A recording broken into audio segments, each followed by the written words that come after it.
मुंबईकरांसाठी आनंदाची बातमी. मुंबईमध्ये रामनवमी निमित्त महाराष्ट्रात पहिल्यांदाच ड्रोन शोचं आयोजन केलं जात आहे. त्यामुळे मुंबईकरांना आता एक वेगळा आणि चांगला अनुभव पाहायला मिळतोय.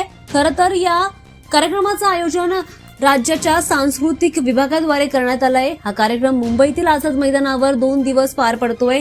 26 आणि 27 मार्च असे 2 दिवस हा कार्यक्रम पार पडणार आहे.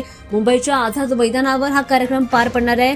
संध्याकाळी 7 वाजता हा कार्यक्रम सुरू होणार आहे. ते पुढे हा कार्यक्रम असाच चालू राहणार आहे. या शो मध्ये रात्रीच्या आकाशात आधुनिक तंत्रज्ञानासह सांस्कृतिक आणि इतिहासाशी संबंधित विविध आकृत्या आणि प्रतिमा ड्रोनद्वारे सादर केल्या जात आहेत आणि हा अद्भुत अनुभव प्रत्येक प्रेक्षकासाठी खास असेल अशी अपेक्षा व्यक्त केली जाते.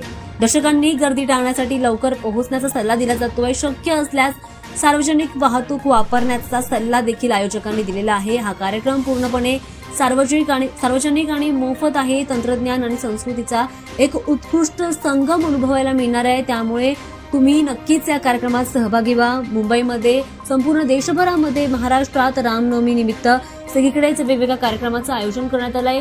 वातावरण देखील आनंदाचं पाहायला मिळतंय आणि त्यातच आता मुंबईमध्ये पहिल्यांदा रामनवमी निमित्त 2000 ड्रोन शोचं आयोजन करण्यात आलंय. त्यामुळे जास्तीत जास्त मुंबईकरांनी यामध्ये सहभागी व्हा आणि या कार्यक्रमाचा आनंद घ्या.